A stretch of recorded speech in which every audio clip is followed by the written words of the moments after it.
For the longest time, the goal of a business seemed pretty simple: make as much money as possible. But what if that was completely wrong? Today, we're diving into something called stakeholder theory. It's this radical idea that a company's real purpose isn't just about profit, but about creating value for everyone it touches. We're talking employees, customers, the whole community. Let's get into it. All right, so to really get why this idea was such a game changer, we first have to understand the old rule book, the one single principle that pretty much dominated the business world for 100 years.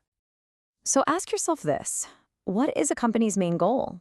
For decades, there was a really simple answer, an answer that put one group of people at the very center of the universe: the owners.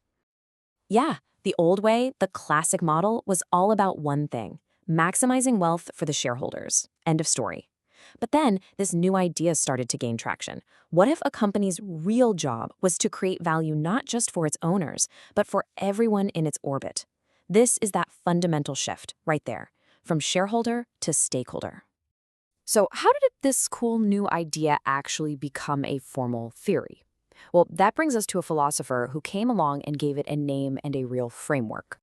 Back in 1984, a thinker named Edward Freeman took this concept and turned it into a full-blown theory. And he wasn't just suggesting a new idea, he was proposing an entirely new model for how a business should see its role in the world. And the entire theory hinges on this one word: stakeholder. Now, this isn't just some other name for a shareholder. Oh no. Freeman's definition was kind of radical. A stakeholder is any group or individual affected by a company's actions. Just think about that for a second. How incredibly broad that is. I mean, this new definition just blows the doors wide open. We're talking about employees, customers, suppliers, even the local community and the environment. All of a sudden, shareholders aren't the only ones at the table. They're just one member of a much, much bigger family. And this gets right to the heart of Freeman's argument. He believed that focusing only on short-term profit is actually a flawed strategy. True, sustainable success, he argued, comes from creating value for this entire ecosystem of stakeholders. Okay, so that's the theory, but what does it actually look like in practice? How does it change the tough decisions a CEO has to make every day? It all starts by changing the core question. Instead of asking, how do we maximize shareholder wealth this quarter, leaders now have to ask, how do we create sustainable value for all of our stakeholders? It's a totally different starting point. Let's make this super concrete. Think about a dilemma like relocating a factory. The old profit-first model would focus almost entirely on the cost savings for shareholders. But stakeholder theory forces a company to weigh that against the impact on employees who might lose their jobs and the community that relies on that factory. The goal shifts from finding the cheapest option to finding the most responsible one. Now, if this whole balancing act of environmental, social, and ethical concerns sounds familiar, well, it should. This is the intellectual foundation of the modern ESG, environmental, social, and governance framework that is shaping so much of the business world today. And look, this isn't just theory. Major companies like Patagonia, Unilever, and Microsoft have woven stakeholder principles right into their core strategies, proving that this approach can be a massive competitive advantage. But it's not that simple.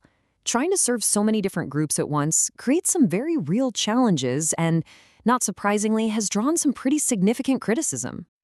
This is the million-dollar question for critics of the theory, isn't it? When the interests of your employees, your customers, and your shareholders are in direct conflict, who do you prioritize? Who comes first? And these trade-offs are very, very real. A decision to raise wages and boost employee morale, well, that directly cuts into profit margins. Investing in green tech for the community, that means taking a big financial hit up front. As a manager, you are constantly facing these conflicts, where a win for one group is a loss for another. And this leads to the biggest criticism of the theory. If a manager's job is to serve everyone, are they truly accountable to anyone? Critics argue it creates a fuzzy mandate, making it hard to measure performance and maybe a little too easy to justify any decision. Despite those very real challenges, stakeholder theory has become a dominant force. So let's look at why it's not just an option anymore, but pretty much a necessity for the modern corporation. Businesses operate within society, not above it. This simple idea just captures the modern reality perfectly. Companies don't exist in a vacuum. their success is deeply intertwined with the health and stability of the communities they are a part of. So the goalpost itself has moved. The new bottom line isn't just profit, it's about creating shared value. That's the idea that doing well financially and doing good for society aren't mutually exclusive. In fact, they're deeply connected. So why is this the new reality? Because everyone is demanding it. Investors use ESG metrics to judge risk.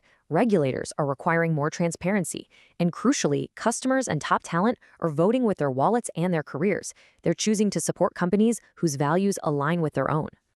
Which leaves us with a final, provocative question that kind of reframes everything we thought we knew about business. What if profit isn't the goal?